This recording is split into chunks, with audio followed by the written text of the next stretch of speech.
नमस्कार दोस्तों, स्वागत है आपका केटी वॉइस स्टोरीज चैनल में। दोस्तों, कहानी सुनने से पहले कमेंट कीजिए और बताइए कि आप ये कहानी कहाँ से सुन रहे हैं। हमारी आज की कहानी है सबक सिखाना जरूरी था। रामलाल बाबू अपनी पत्नी के साथ आंगन में बैठकर चाय पी रहे थे कि अचानक चलो बाहर चलो यह कहते हुए कुछ आदमी घर के सामानों को उठाकर बाहर फेंकने लगे। रामलल्ला जी और ममता जी उन आदमियों के पांव पकड़कर रोने लगे और उनको इस तरह से बेघर ना करने के लिए गिड़गिड़ा रहे थे। बेटा, हमारी उम्र तो देखो, हम ठीक से खड़े भी नहीं हो पाते, ऐसे में हम कहाँ जाएंगे? हम पर रहम करो। रामलाल जी ने कहा, बुड्ढे, तुम लोगों को पहले ही काफी मोहलत दे चुका हूँ, पर अब और नहीं दे सकता। तेरे बेटे ने पूरे 25 लाख में इस घर को मुझे बेचा है और फिर तुमको अकेला छोड़कर रफू चक्कर हो गया। इसमें मेरा क्या दोष है? उस आदमी ने कहा, बेटा, हमारे बेटे ने हमें धोखा दिया है। हमसे धोखे से दस्तखत करवा कर इस घर को बेच दिया। हमारा तो कोई और ठिकाना भी नहीं, हम कहाँ जाएंगे? ममता जी ने कहा, तुम लोग कहाँ जाओगे इसका ठेका मैंने नहीं ले रखा है। मैंने कोई वृद्धाश्रम नहीं खोल रखा है। पिछले महीने ही तुम लोगों को निकाल रहा था मैं, पर तब भी तुम लोगों का रोना धोना देखकर पिघल गया था और 1 महीने की मोहलत दे दी थी। अब और नहीं, इस घर को मुझे भाड़े पर चढ़ाना है। आखिर मेरा भी धंधा है। घोड़ा अगर घास से दोस्ती करेगा तो खाएगा क्या? उस आदमी ने कहा। फिर वह आदमी उनसे कहता है, सुनो, तुम लोगों का रहने का इंतजाम मैं करवा सकता हूँ। यहाँ पास ही में एक वृद्धाश्रम है। तुम लोग चाहो तो मैं तुम लोगों का रहने का इंतजाम वहां करवा सकता हूँ। हाँ बेटा, अगर ऐसा करवा सकते हो तो बड़ी मेहरबानी होगी, रामलाल जी ने कहा। फिर वे दोनों उस वृद्ध आश्रम में रहने चले जाते हैं। उन्हें बड़ा आश्चर्य हुआ यह देखकर कि वहां जितने भी बुजुर्ग हैं, सभी अपना घर होते हुए भी यहाँ रहते हैं। किसी के बच्चे ने उन्हें यहाँ खुद छोड़ दिया या फिर कोई बच्चों से परेशान होकर यहाँ खुद आ गए। उन दोनों को वहां रहते कुछ ही समय हुआ था कि उन्हें पता चला इस वृद्ध आश्रम को खाली कराया जा रहा है, क्योंकि अब उसका खर्च उठाने वाला कोई नहीं रहा। सारे बुजुर्ग बैठे उदास होकर सोच रहे थे कि अब वह कहाँ जाएंगे। क्या समाज में हम इतने बेकार हैं कि हमारा रहने का कोई ठिकाना ही नहीं, बस दर दर भटके जा रहे हैं। रामलाल जी तो सोच रहे थे कि चलो अब हम अपना बुढ़ापा यहीं इसी वृद्धाश्रम में गुजार देंगे, क्योंकि उनके बेटे ने धोखे से उनका सब कुछ हथिया लिया और ना जाने कहाँ गायब हो गया। अब तो यहाँ से भी निकाला जा रहा है। अब हम और कहाँ जाएंगे? वृद्धाश्रम के सभी बुजुर्गों को अलग अलग वृद्धाश्रमों में भेजा जा रहा था, तो रामलाल जी और ममता जी को भी एक अलग किसी दूर के शहर के वृद्धाश्रम में भेजा गया। जब उन बुजुर्गों को ले जाया जा रहा था, मानो ऐसा लग रहा था जैसे बेचारे कोई अनचाहे गाय भैंस है। जब उनकी उम्र हो गई और उनकी जरूरत खत्म हो गई, तो उन्हें एक हाथ से दूसरे हाथ दिया जा रहा है। रामलाल जी इस स्थिति में अपने आंसू पोंछते हुए कह रहे थे, ममता, क्या यह देखने के लिए मैंने एक एक पैसा जोड़कर अपना घर बनाया था? मैंने सोचा था कि एक छोटा सा घर बनाऊंगा जिसमें मेरे बच्चे और मैं चैन से रह पाएंगे, पर तब कहाँ पता था कि घर बनाने के बावजूद यूं दर दर भटकना पड़ेगा। आप चिंता मत कीजिए जी, सब ठीक हो जाएगा, ममता जी भी अपने आंसू पोंछते हुए कहती हैं। फिर उनको किसी अलग शहर के वृद्धाश्रम में भेज दिया जाता है। इतने दिनों तक पिछले वृद्धाश्रम में रहते हुए वहां के लोगों से काफी लगाव सा हो गया था। फिर नई जगह, नए लोग, दोनों को काफी अकेलापन महसूस होने लगा। एक दिन उस वृद्धाश्रम में जो नए आए थे, उन सबको बताया जा रहा था कि यहाँ बीच बीच में सबको काम करने ले जाया जाता है। कुछ बड़े लोगों के घर में जब कोई बड़ा अनुष्ठान होता है, घर के कामों में मदद के लिए आप लोगों को ले जाया जाता है। इससे वह इस आश्रम के आर्थिक खर्चे की मदद करते हैं, जिससे यह आश्रम अच्छे से चल पाए। रामलाल जी और ममता जी तो यह बात सुनकर हैरान थे। क्या ऐसा भी होता है? हम बूढ़ों को भी काम में लगाया जा सकता है? और यह बड़े लोग हमें क्यों ले जाते हैं काम के लिए, जबकि वह चाहे तो अच्छे जवान तंदुरुस्त इंसान को काम पर लगा सकते हैं, क्योंकि जब वह पैसे देंगे ही तो किसी अच्छे को ही देंगे ना। रामलाल जी ने कहा, पता नहीं जी, मुझे तो आपकी फिक्र हो रही है। मैं तो फिर भी कर ही लूंगी। ममता जी चिंता जताते हुए कहती हैं, चलो अब देखा ही जाए क्या काम देते हैं। रामलाल जी ने कहा। उसके बाद वह वहां के बुजुर्ग से पूछते हैं, क्यों भाई, देखकर तो तुम मेरे हम उम्र ही लगते हो और तुम यहाँ पुराने भी हो। तुम तो बता ही सकते हो हमें कौन सा काम दिया जाता है। वह आदमी एक हल्की सी मुस्कान के साथ कहता है, नए आए हैं, सब्र कीजिए, सब पता चल जाएगा। बस एक ही बात कहना चाहूंगा, इस दुनिया में कुछ भी मुफ्त में नहीं मिलता है। जब हमारे बच्चों ने हमें नहीं बख्शा तो गैरों से क्या उम्मीद करना। कम से कम यह हमें रहने के लिए छत तो दे रहे हैं। यह कहकर वह बुजुर्ग चला गया। रामलाल जी उस आदमी की बातों से हैरान हो गए और उनकी बातों का मतलब समझने की कोशिश करने लगे। उस दिन वहां के कुछ बुजुर्गों का चुनाव हुआ। एक बड़े घर का आदमी के यहाँ पार्टी में काम करने के लिए बस क्या था, रामलाल और ममता जी का भी काम के लिए चुनाव हुआ। जिन बुजुर्गों का चुनाव हुआ उन सभी को शाम को ले जाया जा रहा था। सभी एक बड़े बंगले के अंदर गए। फिर वृद्धाश्रम के अध्यक्ष ने सबको काम देना शुरू कर दिया। जहां ममता जी को रसोई में मदद के लिए कहा गया, वहीं रामलाल जी को घर के सारे बाथरूम की सफाई करने को कहा गया। यह सारे काम सुनकर तो वह हैरान ही हो गए। फिर रामलाल जी ने कहा, मैं यह काम नहीं करूंगा। अच्छा, कोई बात नहीं, फिर आप लोग अपना ठिकाना कहीं और देख लीजिए, क्योंकि मुफ्त में कब तक कोई आपको रोटी देगा। आपके बच्चों ने जब आप लोगों को मुफ्त में रखने से मना कर दिया, फिर हम तो गैर हैं। उस वृद्धाश्रम के अध्यक्ष ने कहा, नहीं नहीं, वह दरअसल इनकी तबीयत ठीक नहीं है, इसलिए यह काम को मना कर रहे हैं।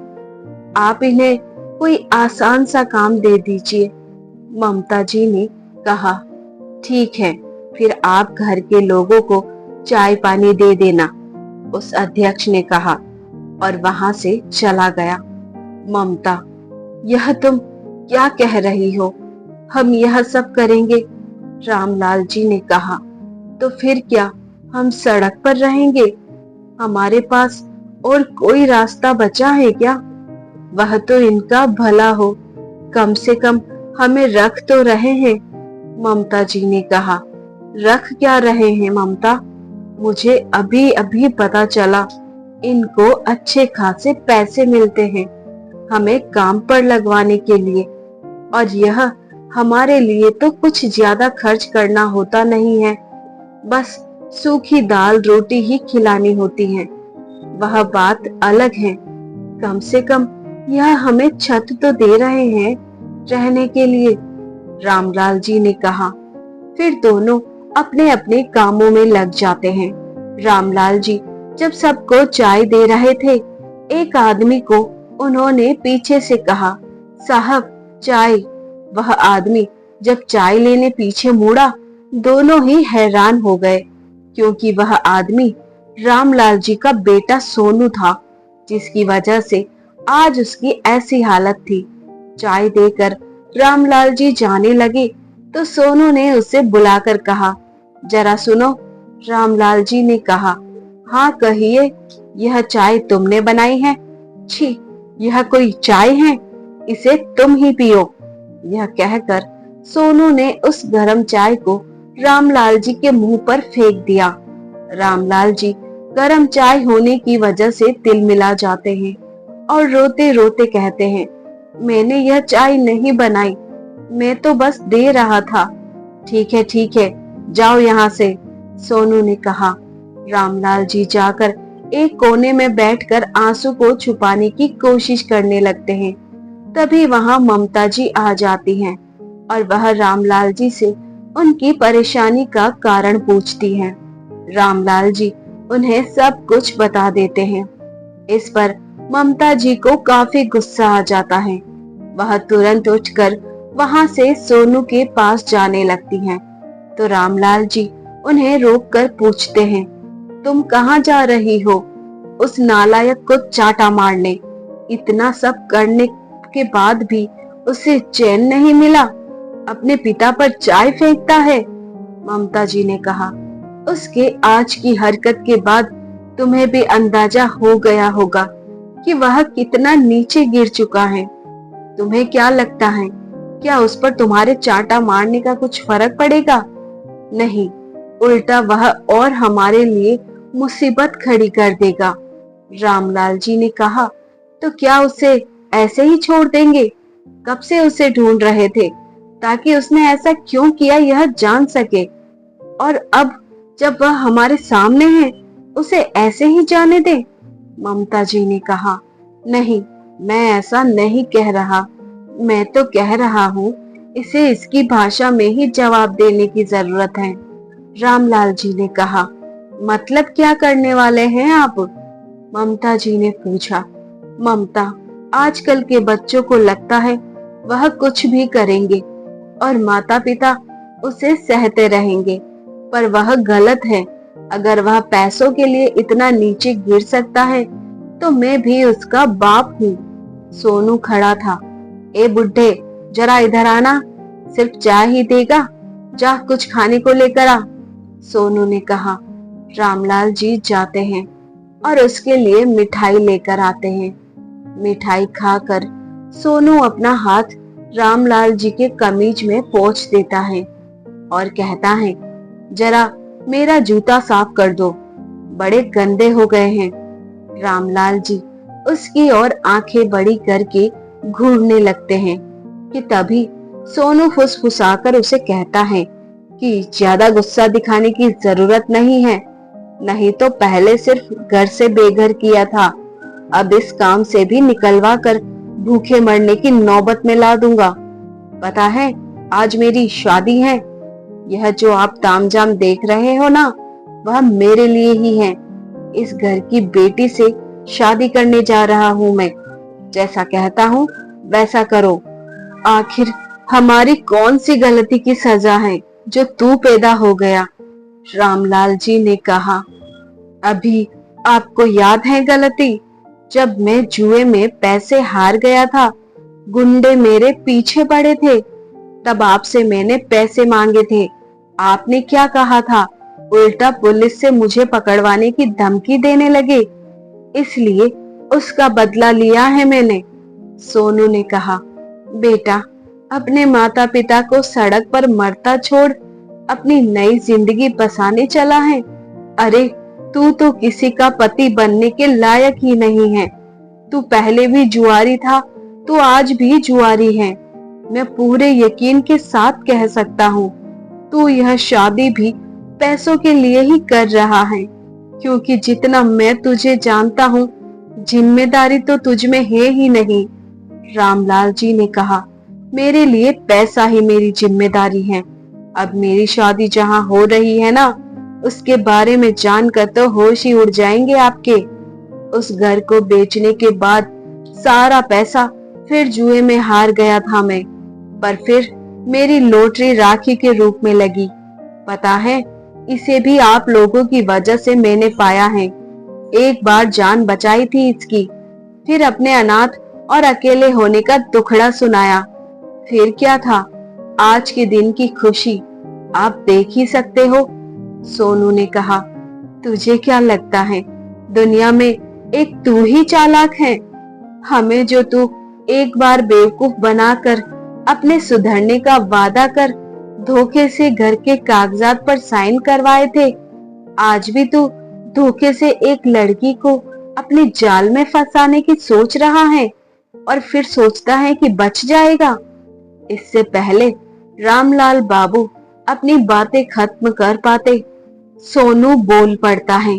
तो क्या आप सबको जाकर बताएंगे? पागल बुड्ढे, हम दोनों का फासला देख। अभी कहाँ आप एक नौकर और कहाँ मैं इस घर का होने वाला जमाई। कौन विश्वास करेगा आप पर? मैं तो कहता हूँ, अपनी भलाई चाहते हैं तो चले जाइए यहाँ से, वरना पहले से भी बदतर हाल कर दूंगा। बेटा, तुझे हर बात की जल्दी बहुत रहती है, मेरी पूरी बात तो सुन लिया कर। मैं कह रहा था, तू जो बड़ा सीना चौड़ा कर अपनी तारीफ कर रहा था मेरे सामने, यह किसी ने सुन लिया है। जरा पीछे मुड़कर तो देख ले। सोनू जब पीछे मुड़ता है तो उसकी दुल्हन राखी को वहां खड़ी देखकर उसकी सिट्टी पिट्टी ही गुम हो जाती है। बेटा, पहले मैं बहुत रोता था क्योंकि तुझे मिलने की उम्मीद नहीं थी, पर जब तुझसे मिलकर वह गरम चाय का स्वाद चखा, कसम खा ली कि तुझे भी एक स्वाद चखाऊंगा, सबक का, जिसे तू जिंदगी भर याद रखेगा। फिर मुझे पता चला कि आज तेरी ही सगाई है और मैं इस लड़की को तेरी सच्चाई बताने चला गया, पर बात वहीं आकर अटक गई। सक पकाते हुए कहा, नहीं राखी, यह सब इस बुढ़े की चाल है, तुम इसकी बातों में मत आओ। कि तभी सोनू के गाल पर एक जोर का चांटा पड़ता है।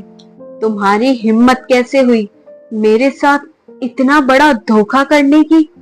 शादी में आए सभी लोग दुल्हे को आश्चर्य भरी नजरों से देख रहे थे। सोनू कुछ कहता कि एक और तमाचा उसके गाल पर पड़ा। खबरदार, अगर अपनी गंदी जुबान से मेरा नाम भी लिया तो। अरे, जो अपने माता पिता को धोखा दे सकता है, उसका क्या भरोसा कि कल को मुझे धोखा नहीं देगा। दुल्हन का ऐसा रौद्र रूप देखकर सभी लोग हैरानी से राखी को देख रहे थे। ममता जी उसके सामने गुस्से में खड़ी होती हैं और कहती हैं, अपने माता पिता के बुढ़ापे के साथ खेलकर चैन नहीं मिला तुझे, अब इसको अपना शिकार बनाने चला है। देख, दुनिया कितनी छोटी है, तेरा किया आज तुझी पर आकर पड़ा है।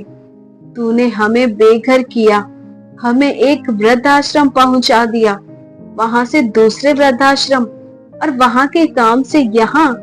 शायद तुझे सजा दिलाने के लिए हमारे हाथों ही लिखा था ये सब कुछ। राखी बोली, आंटी आप चिंता मत कीजिए, इस अनाथ को अब इसके असली घर वाले मिलेंगे जेल में।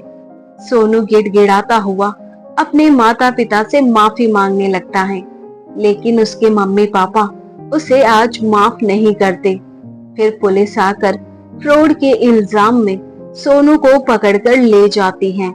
मंडप में मौजूद सभी लोग राखी के लिए ताली बजाने पर मजबूर हो जाते हैं और कहते हैं कि अगर ऐसी ही लड़कियां अपने लिए आगे बढ़कर कदम उठाने लगे तो ऐसे लोगों की कभी हिम्मत नहीं होगी कि वह लड़की के साथ कुछ भी गलत करें।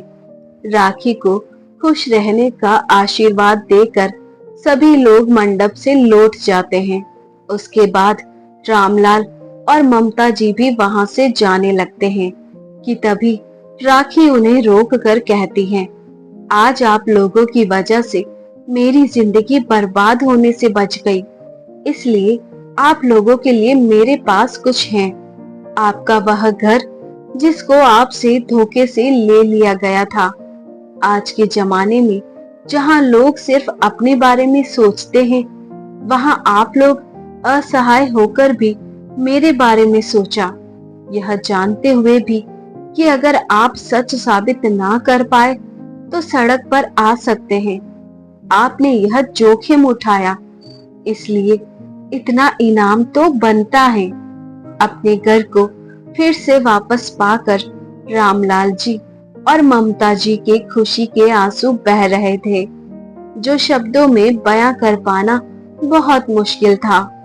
फिर भी अपने कपकपाते होठों से रामलाल जी कहते हैं, बेटा सदा खुश रहो और आगे से किसी पर भी विश्वास करने से पहले हमारा हाल याद कर लेना, जो इन लूटे हुए बुजुर्गों को वापस से उसका ठिकाना दिलाया है। आज रामलाल जी और ममता जी अपने घर में खुशी खुशी रहते हैं और अपने गुजारा करने के लिए घर के ऊपरी हिस्से को किराए पर रख दिया है। उन्हें हर हफ्ते एक आखिर में किसी का बेसब्री से इंतजार होता है और वह है उनकी बेटी राखी। राखी हमेशा ही वहां आती है, पूरा दिन वहीं बिताकर फिर शाम को लौट जाती है। आज रामलाल जी और ममता जी अपने बेटे को बिल्कुल ही भूल चुके थे, क्योंकि उन्हें एक बेटी जो मिल गई थी। तो दोस्तों, कैसी लगी आपको हमारी ये कहानी? Thanks for watching. Subscribe my channel. दोस्तों, कहानी अच्छी लगी हो तो इसे लाइक शेयर करें, साथ में कमेंट करके बताएं आपको ये कहानी कैसी लगी है। ऐसी और कहानियों के लिए बने रहिए हमारे साथ, अपना प्यार और सपोर्ट दीजिए।